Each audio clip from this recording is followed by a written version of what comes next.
دونه دونه تک به تک عید شما مبارک. آهای بزرگ و کوچک عید شما مبارک. عید شما مبارک، عید شما مبارک، عید شما مبارک، عید شما مبارک. آخ جون بچه سال نو شده، بلند شید لباس جدیداتون رو بپوشین برید دیدن دوستامون. دوباره عید اومده، همه چی جدید شده، سر رسیده زندگی دوباره سفید شده. بچه ها نگاه کنید شکوفه ها رسیدن، هرچی که دوست داشتیم با هم از راه رسیدن. ای خدا چه گل شکوفه های زیبایی. وای بچه ها نگاه کنید، پاشید جشن بگیریم دیگه، چرا نشستیم با تو. یه صدایی که میگه شادی کنین هر روز و هر روز. لباس نو بپوشین جشن بگیرین تو عید نوروز.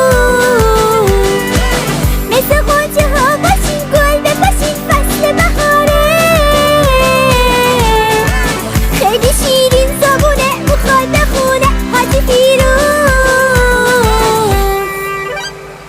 حاجی فیروزم شالی یه روزم، حاجی فیروزم شالی یه روزم.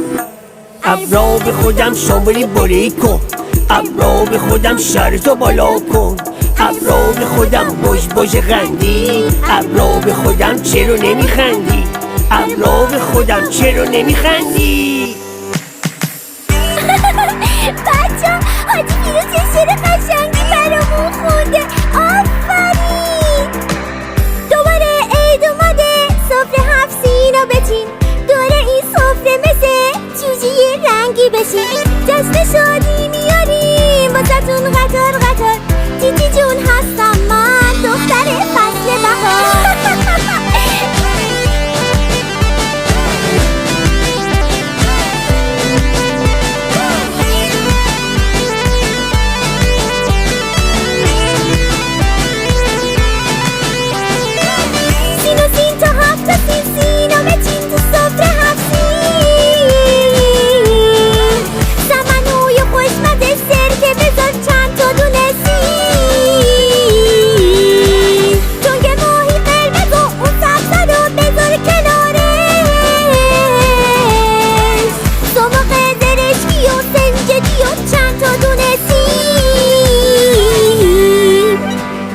دونه دونه تک به تک عید شما مبارک. آهای بزرگ و کوچک عید شما مبارک.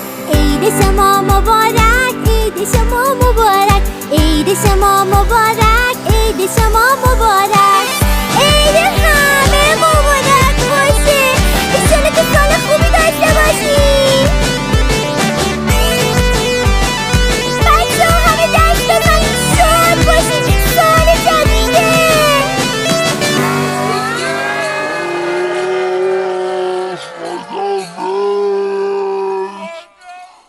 بزرگ و کوچک عید شما مبارک، عید شما مبارک.